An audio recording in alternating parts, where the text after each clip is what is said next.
Okay, नमस्कार मित्रांनो. वास्तव संख्या नावाचं प्रकरण आपलं या ठिकाणी सुरू आहे. त्याच्यामध्ये सराव संच 2.1 त्याच्यातला पहिला प्रश्न आपल्या या ठिकाणी झालेला आहे. दुसऱ्या प्रश्नाला आपण सुरुवात करतोय बाळांनो. प्रश्न दुसरा आहे, पुढील परिमेय संख्या दशांश रूपात लिहा. ही परिमेय संख्या दिलेली आहे आणि ह्या परिमेय संख्येचं दशांश रूप खंडित आहे की अखंड आहे हे पण आता या ठिकाणी आपण प्रत्यक्षात सोडून बघणार आहोत. तर या ठिकाणी बघा, 127 छेदस्थानी 200 म्हणजे 200 ने 127 ला भागायचं आहे असा अगदी त्याचा अर्थ होतो. आणि म्हणून आपल्याला अगदी साधा भागाकार करायचा. बघा, हा 127 तुमचा भाज्य आहे आणि भाजक तुमचे 200 आहेत. आता भागाकार करणं कसा करायचा हे बघूया आपण.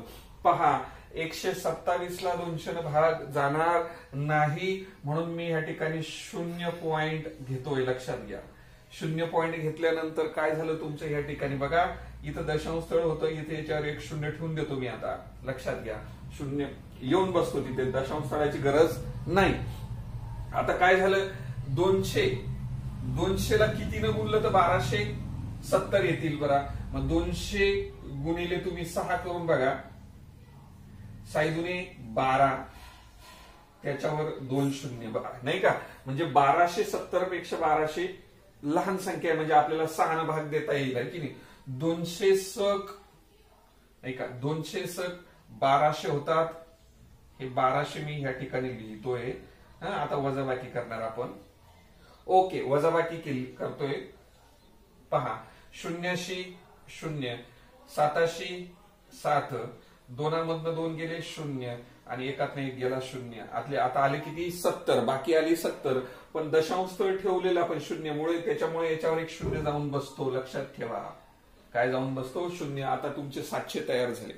700 ला पुन्हा 2 भाग द्यायचा म्हणून बघा 200 न, म्हणून 200 गुणिले तुम्ही 3 करून बघा बरं किती होतात. 200 त्रिक आहे की नाही, 3 दुने 6 त्याच्यावर हे 2 शून्य म्हणजे किती झाले, 600. म्हणजे आपल्याला 200 त्रिक जर केली ह्या ठिकाणी तर तुमचे किती होतात, 600 होतात. आता वजाबाकी करतोय आपण, है की नाही. आता वजाबाकी केल्यानंतर पहा किती उरतील खाली तुमचे, 0शी 0, हा 0शी 0 आणि 7तनं 6 गेले, खाली उरला तुमचा 1, बाकी आली 100 बाकी आली. पण आपण दशांश स्थळ 0 पॉइंट दशांश स्थळ ठेवल्यामुळे आपल्याला ह्या ठिकाणी पुन्हा एक 0 जाऊन बसतो. झाले तुमचे 1000. आता 1000 येण्यासाठी 20 ला कितीनं, 200 ला कितीनं गुणावं लागेल बघा. 200 गुणिले जर 5 केले तुम्ही या ठिकाणी, है की नाही, 5 दुने 10. लक्ष द्या इकडं, 5 दुने 10, त्याच्यावर पुढचे 2 शून्य म्हणजे किती झाले, कम्प्लीट 1000 झाले. म्हणून 200 ला जर 5 गुणलं तर तुमचे ह्या ठिकाणी 1000 होतात. आणि मग 1000 मधून 1000 गेले तर बाकी तुमची 0 उरते, म्हणजे पूर्ण असा भाग गेला. म्हणून आता हे जे उदाहरण सोडवलं आपण, पहा याचं दशांश रूप कसं मिळालं, खंडित मिळालं. आणि ते किती आलं तुमचं, 0.635. 0.635 हे दशांश रूप खंडित आलेलं आहे. व्यवस्थित लिहून घ्या आणि मग नंतर पुढच्या उदाहरणाला सुरुवात करू आपण.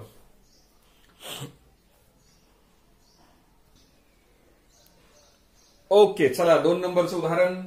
25 छेदस्थानी 99. याचा अर्थ 25 हे भाज्य आहे, ते या ठिकाणी लिहिलं. 99 भाजक आहे. आपण आता 25 ला 99 न भागायचं. भाजक मोठा आहे भाज्यापेक्षा. मग आता पहा, मला सांगा, इथं जर तुम्ही 0 पॉइंट असं केलं तर ह्या ठिकाणी काय होईल, तुमचा 0 वाढून जाईल. लक्षात ठेवा, है की नाही, 0 वाढला म्हणजे आता तुम्ही 250 समजा या ठिकाणी. 250 समजा, मग 99 ला जर 3 गुणलं, है की नाही, 9 त्रिक 27, 27शी 7 हातच्या आला 2, है की नाही. नंतर 9 त्रिक 27, 27 आणि 2 म्हणजेच किती झाले, 29. 997 गुणाकार येतो, तो पार 297 येतो, तो पार अगदी 250च्या पुढे गेला. आपल्याला 250च्या खाली येण्यासाठी म्हणजेच आपल्याला 99 ला 2 गुणावं लागेल. 9 दुने 18, 8 हातच्या आला 1, 9 दुने 18 आणि 1 19 म्हणजे गुणाकार 198 म्हणजे याचा अर्थ 99 दुने 198. आता ही वजाबाकी करायची 250 मधून 198 काढायचे बघा. शून्यातनं 8 नाही म्हणजे 10 मधनं 8 गेले खाली उरले 2, हातच्याला आला 1, हे 10 झाले 10 काढा 15 मधनं खाली उरले तुमचे 5 आणि इथं हातच्याला आला 1 म्हणजे 2तनं 2 गेले 0 म्हणजे खाली उरले तुमचे 52. दशांश स्थळ ठेवलेला असल्यामुळे तुमच्या ह्या ठिकाणी काय झाला 0, 520 आहे की नाही. आता निश्चितच 99 गुणिले 5 जर केले तर ते 520 पेक्षा कमी येतील म्हणून 99 गुणिले 5 करूया आपण ह्या ठिकाणी. 99 गुणिले 5 आहे की नाही. किती होतात 5 9 45 45 5 हातच्याला आला 4 5 9 45 45 4 49 495 आहे की नाही. मग आपल्याला 99 पाचे 99 गुणिले 5 99 पाचे 495 यांची वजाबाकी करू आहे की नाही. मग बघा आता या ठिकाणी 10 मधनं 5 गेले खाली उरले 5 हातच्याला आला 1 हे झाले 10. 12 मधनं 10 गेले खाली उरले 2 आणि इथं हातच्याला दिला 5तनं 5 गेला 0 म्हणजे 25. त्याच्यावर पुन्हा एक 0 ठेवा 250 झाले याच्यासारखीच पुन्हा 2 भाग द्यावा लागेल. 99 दुने 198 म्हणजे बघा 99 दुने 198 म्हणून या ठिकाणी पुन्हा 198 लिहिला. वजाबाकी केली याच्यासारखी जे जशी यांची वजाबाकी आली तीच वजाबाकी खाली म्हणजेच तुमची किती येईल ती 520 होतील आहे की नाही. 520 आल्यावर पुन्हा तुम्हाला 99 पाचेच करावं लागतील. 99 गुणिले 5 म्हणजे या ठिकाणी 5 करणार आपण. 99 पंचे किती 495 आणि ही जर वजाबाकी केली याच्यासारखी तर पुन्हा तुमचे किती येतात ह्या ठिकाणी 250 येतात. ही प्रक्रिया अशी चालूच राहणार आहे बाळांनो. ही वजाबाकीची प्रक्रिया अशी चालूच राहणार आहे म्हणजे 0.25 0.25 असं उत्तर येणार आहे. म्हणजेच हे उत्तर कसं असू शकतं 0.25 असं आलं असं चालत राहणार भाग जातच नाही आणि म्हणून याला काय लिहिणार 0.25 हे पुन्हा पुन्हा लिहिण्यापेक्षा त्याच्या डोक्यावरती बार असं लिहू. याला म्हणतात अखंड आवर्ती स्वरूपात दशांश रूप आलेलं आहे. व्यवस्थित लिहून घ्या समजून घ्या व्यवस्थित.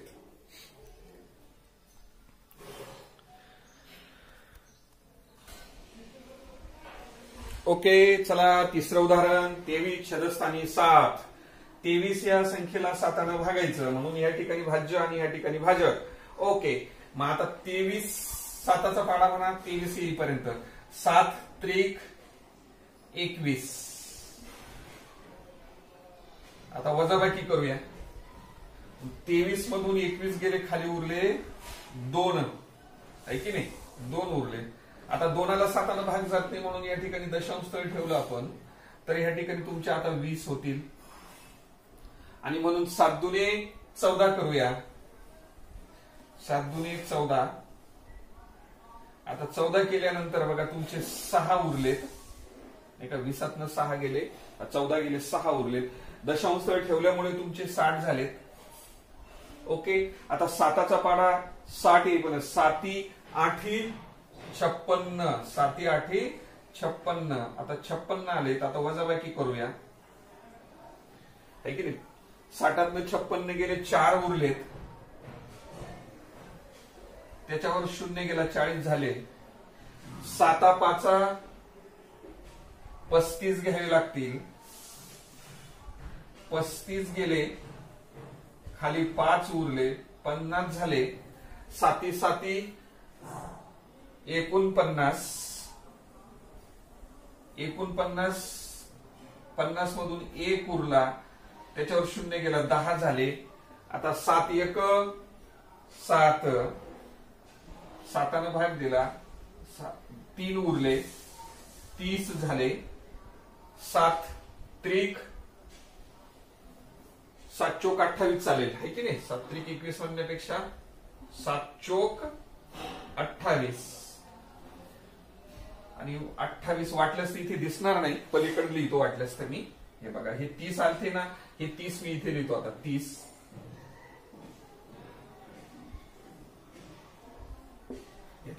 30 आले. 7 चोक 28, वजाबाकी केली 28 मधून ती 2 उरले आहे की नाही, 20 झाले. आणि पुन्हा आता 7 दुने इकडे लिहितो हा 2, 7 दुने 14, वजाबाकी करा 6 उरले, त्याच्यावर एक 0 गेला, 60 झाले. 7 8 56, वजाबाकी करा 40, 4 उरले, 40 झाले आहे की नाही. दशांश स्थळ ठेवल्यामुळे लगेच 40 होतात. त्याच्यानंतर आता 7 5 35, 5 उरले, 50 झाले. 7 7 49, 49 गेले, 1 उरला, 10 झाले.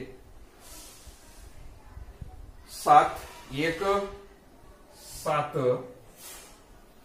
म्हणजे या ठिकाणी 7 घेतला, वजाबाकी 3 उरली, 30 झाले. म्हणजे पुन्हा तेच रिटर्न झालं बघा. तोच तोच तोच तोच तोच तोच भाग पुन्हा यायला लागला. मग आता पुढे जायची गरज नाही. मग आपण असं करूया, याचा जो भाग आला तो आता इथं लिहितो मी.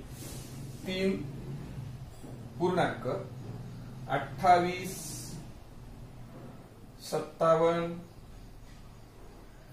14, नंतर पुन्हा 14 नंतर 28 57 आणि हा 1 आहे की नाही. कुठून कुठपर्यंतचा पार्ट रिपीट होतो बघा, इथपर्यंत हा आणि पुढचा पण तसाच तसा आहे की नाही. आणि म्हणून एक अंक राहिला इथून इथपर्यंत 28, इथून पुढचा पार्ट, इथे पुढे एक 4 येतो समजा आहे की नाही. म्हणजेच आपण याला कसं लिहू शकतो, 3 पूर्णांक हा एवढा भाग आणि हा भाग इथून इथपर्यंत डबल डबल आला ना, तो एकदाच लिहिणार. म्हणजे 28, अजून पुढे पण तेच भाग गेलेलाच नाही. म्हणजे 28 57 14 आहे की नाही. हा भाग पुन्हा येत राहतो, म्हणून त्याच्या डोक्यावरती असा बार देऊया. याला अखंड आवर्ती दशांश रूप असं म्हणतात. व्यवस्थित लिहून घ्या. ओके बाळांनो, बघा पुढचं अतिशय सोपं. 4 छेदस्थानी 5, म्हणजे 4ला 5 भागायचंय. या ठिकाणी भाज्य 4 आला, भाजक तुमचा 5 आहे. बघा 4 5 भाग जात नाही, 5 4 भाग जात नाही. म्हणून आपण इथं दशांश स्थळ ठेवूया. त्यावेळेस तुमच्या इथे या ठिकाणी 0 होतील आहे की नाही. आणि बघा मग आता भाग देताना 5 1 5, 5 8 40. मग आता हे 40 मधून 40 गेले, खाली उरले तुमचे 0, भाग गेला. आणि म्हणून हे जे रूप आलं तुमचं दशांश 0.8 दशांश रूप आलं. पहिल्या याच्यातच भाग गेला. बघून घ्या, समजून घ्या आणि लिहून घ्या. ओके, याच्यातलं शेवटचं आता 5वं. 17 छेदस्थानी 8. ह्या परिमेय संख्येमध्ये हे भाज्य आणि हे भाजक. भाज्य इकडे लिहिलं, भाजक इकडे आहे. भाज्य मोठा आहे म्हणजे पूर्ण भाग जात असेल, म्हणजे अपूर्णांकात जायची गरज नाही. म्हणजे बघा 8 1 8, 8 दुने 16, 8 दुने 16. चला 17 मधून 16 गेले, 1 उरला. 1ला 8 भाग जाते, म्हणून या ठिकाणी दशांश स्थळ ठेवलं. त्यावेळेस इथे 10 होतील आता आहे की नाही. आणि पुन्हा आता भाग द्या. 8 1 8. हे आता 8 वजा करूया आपण. 10 मधून 8 गेले, 2 उरलेत. दशांश स्थळ ठेवलेले असल्यामुळे 20 झाले. 8 दुने 16 करूया. 8 दुने 16. 20तनं 16 काढले, 4 उरले, 40 झाले. ओके. आणि 8 पंचे 40, 8 पंचे 40, म्हणजे इथे आले तुमचे 40. आणि 40 मधून 40 गेले, 0, बाकी आली 0. म्हणजे ही खंडित आली. म्हणजेच या ठिकाणी याचा भाग जो येतो 2.125 खंडित दशांश रूप आहे. या पद्धतीने व्यवस्थित लिहून घ्या. तो भागाकार सुद्धा अतिशय महत्वाचा आहे, तो सुद्धा लिहून घ्यायचा आहे. ओके मित्रांनो, चला प्रश्न क्रमांक 3. पुढील परिमेय संख्या पी छेदस्थानी क्यू ह्या स्वरूपात लिहा. म्हणजे ही दशांश स्थळात दिलेली आहे, ती अंश आणि छेदाच्या रूपात आपल्याला ती संख्या मांडायची. हे मांडताना बघा कसं करूया आपण. इथे डॉट दिला असला तरी चालतो किंवा बार दिलेला असेल तर आपण याला कदाचित याला असं बी लिहिलेलं असू शकतं बरं का, 0.6 डॉट असं. आणि म्हणून आता काय करूया, समजा पहा इकडे, आता तुम्ही खूप सोपं उदाहरण आहे. समजा एक्स बरोबर ही तुमची संख्या 0.6 डॉट आहे की नाही. याचा अर्थ काय, असे 6 खूप अंक आहेत. आवर्ती आहे ही, अखंड आवर्ती स्वरूपातली दशांश ही संख्या आहे. याच्या अर्थ भरपूर 6 आहेत. पण आपल्याला समजायचं 10 गुणलं याला, ह्या एक्स ला जर 10 गुणलं तर हे दशांश स्थळ ह्या इथं सरकतं. म्हणजे किती होतील तुमचे 6 पूर्णांक बरं का. हे दशांश स्थळ इकडे सरकतं, डॉट हा दशांश स्थळ इथे येतो आणि हा पुन्हा 6 बार किंवा डॉट जसाच तसा राहतो. काहीच केलं नाही. पहा 10 गुणल्यामुळे 10 एक झाले, याला पण 10 गुणलं, दशांश स्थळ इथं सरकलं म्हणजे 6 आले, पुन्हा 6 आहेतच तिकडे. म्हणून आपण 6चा बार लिहिला किंवा 6 डॉट लिहिलं. आता काय करूया आपण, वजाबाकी करूया. कशी बघा, आता हे 10x, त्याच्यातून वरचे x वजा करायचे.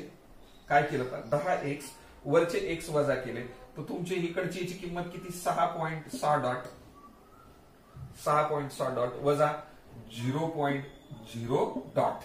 ओके, पहा आता हे 6 मधून 6 गेले 0, 6 डॉट मधून 6 डॉट गेले 0 आणि 6 मधून हे 0 गेले 6 आले. वजाबाकी लक्षात घ्या कशी आली, 6.6 डॉट त्याच्यातनं वजा 0.6 डॉट असं जर वजा केली तर हे 6 मधून 6 शून्य डॉट आणि 6 मधून 0 गेले म्हणजे 6 उरले, म्हणजे तुम्ही 6.0.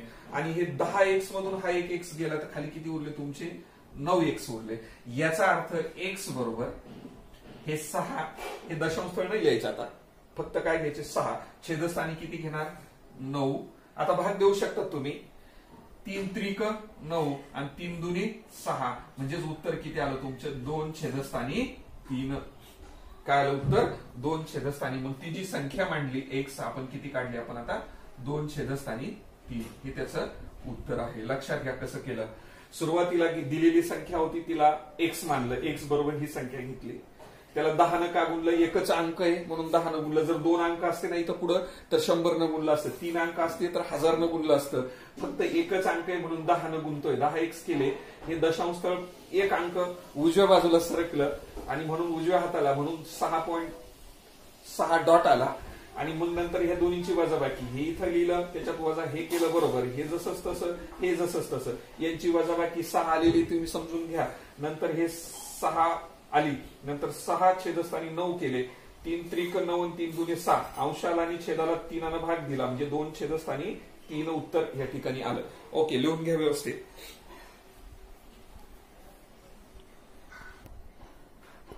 हे उदाहरण पुस्तकातलं नाही पण पुस्तकाच्या बाहेरचं एक स्वतःचं मनाचं उदाहरण घेतलं म्हणजे तुम्हाला आधीचं उदाहरण कळावं ह्यासाठी. म्हणून समजा असं लिहितो, समजा x बरोबर 0.7 बार असं लिहिलं. याला किती, एकच अंक आहे म्हणून 10 गुणा 10x बरोबर या ठिकाणी काय होईल, हा 7 आहे की नाही. नंतर हा दशांश स्थळ इकडे सरकतो, पुन्हा 7 शिल्लक राहतो, डॉट असं करायचं आहे की नाही. आता यांची वजाबाकी करायची म्हणून कोणाची, 10x वजा तुमचा वरचा x बरोबर आहे 7.7 डॉट वजा 0.7 डॉट. ही वजाबाकी इकडे लिहितो बघा, 7.7 डॉट वजा 0.7 डॉट. हे डॉट डॉटचे 0 झाले आणि हे 7 उरले आहे की नाही. आणि म्हणून ही वजाबाकी किती आली तुमची 7.0 आणि हे तुमचे 9x आहे की नाही. 10 मधून 1x गेला, याचा अर्थ 9x बरोबर 7, याचाच अर्थ x बरोबर 7 छेदस्थानी 9. इथे काही भाग जात नाही म्हणून उत्तर किती आलं तुमचं 7 छेदस्थानी 9. समजून घ्या. अशा पद्धतीची तुम्ही मनाने अजून उदाहरणे घेऊ शकतात वेगवेगळी आणि तुम्ही सॉल्व्ह करू शकता. व्यवस्थित लिहून काढा. ओके बाळांनो, पुस्तकातलं तिसरं उदाहरण बघा. याला x म्हणतो आपण. समजा एक्स बरोबर 0.37 बार आहे की नाही. आणि याला गुणायचं किती ना, मग आता दोन अंक आहेत म्हणजे 100 ना गुणणार आपण. 100x बरोबर हे दशांश स्थळ इथं जाईल म्हणजे 37.37 बार असा त्याचा अर्थ झाला आहे की नाही. बस आता यांची दोन्हीची वजाबाकी करतो. 100x वजा तुमचा 1x बरोबर हे तुमचे 37.37 बार वजा तुमचे 0.37 बार. ओके पहा, हे 37.37 बार मधून गेले 0 आहे की नाही. दिसण्यापेक्षा मी पुन्हा करून दाखवतो, गोंधळ होऊ नये तुमचा. हे 37.37 बार वजा हे 0.37 बार. आता यांची वजाबाकी 37.37 बार आणि 0.37 बार यांची वजाबाकी बघा. 37 मधून 37 गेले 0 आणि 37 जसेच्या तसे म्हणजे ही वजाबाकी किती आली तुमची 37 आहे की नाही. हे तुमचे 100x मधून 1x गेला म्हणजे 99x. याचाच अर्थ x बरोबर हे 37 छेदस्थानी 99. म्हणजे पहा, लक्षात घ्या, असं दशांश स्वरूपात दिलेलं होतं. पी छेदस्थानी क्यू अंश आणि छेदाच्या रूपात आपण ती परिमेय संख्या मांडली असा त्याचा अर्थ झाला. ऍक्च्युली दिलेली दशांश स्वरूपात होती, अखंड स्वरूपात होती दशांश मधली, आणि तीच आपण ह्या पद्धतीने पी छेदस्थानी क्यू स्वरूपात मांडली हे असा त्याचा अर्थ होतो. व्यवस्थित समजून घेतलं, लिहून घ्या. ओके बघा 3.17 बार आहे की नाही. याला मग असं समजा एक्स बरोबर ती किंमत घेतली. आता याला किती न गुणणार बघा. दशांश स्थळाच्या उजव्या बाजूला दोनच अंक आहेत म्हणून 100% आपल्याला 100 न गुणावं लागेल. 100x बरोबर 100 न गुणल्यानंतर हा 3 तर आहेच तुमचा जसाच तसा. हे दशांश स्थळ उडून 2 अंक उजव्या बाजूला सरकणार 100 न गुणल्यावरती. म्हणजे किती झाले तुमचे 317. लक्षात घ्या, हा 3 ऑलरेडी दशांश स्थळ इथे येणार म्हणजे 317 आणि मग नंतर दशांश स्थळ येणार आणि पुढे किती तुमचे 17 बार पुन्हा जसेच्या तसे. याच्या पुढे जाऊन पुन्हा 17 बार जसेच्या तसे राहतात. आणि मग आता वजाबाकी करतो आपण. 100x वजा तुमचा वरचा x बरोबर 317.17 बार आणि वजा तुमचे हे 3.17 बार. लक्षात घ्या, मी काय केलं, याला गुणल्यानंतर हा 3 तर आहेच पण हा दशांश स्थळ इकडे जातो म्हणजे 17 येतात. पुन्हा हे 17 बार असतात कारण या संख्या अनंत आहेत पुढे, म्हणून 17 बार जसेचे तसे पुन्हा आपल्याला घ्यावे लागतात. आता ही वजाबाकी करायची बघा. 317.17 बार आणि त्याच्यातून 3.17 बार यांची वजाबाकी करायची आहे की नाही. 317.17 बार मधून 3.17 बार काढायचे. 17.17 मधून गेले 0. हे बघा 7 3 गेले 4, 1 म्हणजे किती आले 314.0 आणि ही तुमची किती आली 99x. याचाच अर्थ x बरोबर हे फक्त 314 घेऊया आणि छेदस्थानी किती लिहूया 99. हे पी आणि क्यू या स्वरूपात मांडलं. बघा व्यवस्थित पहा, लिहून घ्या. ओके चला पुढचं उदाहरण. 15.89 बार आहे की नाही. त्याला आपण एक्स म्हटलं, याला काय म्हणतो एक्स बरोबर हे जसंच तसं लिहिलं. बघा दशांश स्थळाच्या उजव्या बाजूला उजव्या साईडला किती आहेत 89 आहे म्हणजे 2 अंक आहेत म्हणजे आपल्याला 100 नच गुणावं लागेल. म्हणजे या ठिकाणी किती झाले 100x. ओके मग हे 15 जसेच तसे हे दशांश स्थळ इथं जाणार म्हणजे 89 होतील.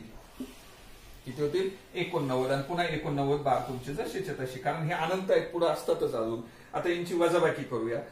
100x वजा तुमचा x हे तुमचे 1589.89 बार आणि वजा तुमचे 15.89 बार. ही वजाबाकी करणार हे दोन्हींची आणि म्हणून 1589.89 बार आणि हे तुमचे किती 15.89 बार. यांची वजाबाकी करूया. हे सेम आहेत. वजाबाकी 0 आली. 9 5 गेले 4 उरले.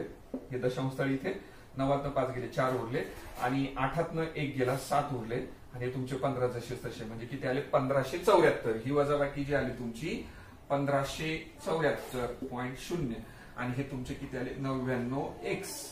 याचाच अर्थ x बरोबर हे तुमचे 1574 छेदस्थानी 99 हे त्याचं उत्तर आहे. हे व्यवस्थित लिहून व्हिडिओ पॉज करा आणि उदाहरण लिहून घेत चला. ओके, चला आता शेवटचं उदाहरण. याला आपण x म्हणतो. समजा त्याला x म्हणूया. x बरोबर हे तुमचे 2.514 बार. ओके, मला सांगा आता कितीनं गुणणार बरं? 1 2 3 3 अंक म्हणजे 1000 घ्यावे लागतील आपल्याला, म्हणून याला 1000 गुणलं आपण. 1000x बरोबर हे किती होतील? 2 पॉइंट. हे तिन्ही अंक लिहायचे 5 1 4, मग दशांश स्थळ ठेवायचं. हे दशांश स्थळ इथं घ्यायचं आणि पुन्हा हेच लिहायचं 514 बार. ओके, आणि यांची आता वजाबाकी करू, म्हणून 1000x मधून 1x काढला आणि हे 2514.514 बार वजा तुमचे 2.514 बार. आता ही वजाबाकी करू. चला मी या ठिकाणी लिहितो 2514.514 बार. त्याच्यातून किती वजा करायचे? हे 2.514 बार. अशा पद्धतीने आपण वजाबाकी केली. आता ही वजाबाकी बघा, वजाबाकी हे बघा 514 मधून 514 गेले 0. 514 मधून 514 गेले 0 बार. हे दशांश स्थळ 4 2 गेले 2 उरले. नंतर 1 1 5 5 2 2 म्हणजे 2512. याची वजाबाकी किती आली तुमची? 2512.0. ते 0 लिहायची गरज नाही. आणि हे तिकडे इकडचे किती? 1000x मधून 1x गेला म्हणजे 999x. लक्षात ठेवा, इथे 99 नाही 999, पण 1000 1x काढला 900 आणि म्हणून x बरोबर 2512 छेदस्थानी 999. अशा पद्धतीने हे दशांश रूप आपण ह्या p छेदस्थानी q ह्या पद्धतीने परिमेय संख्याचे लिहिलेत. हा सराव संच ह्या ठिकाणी संपला.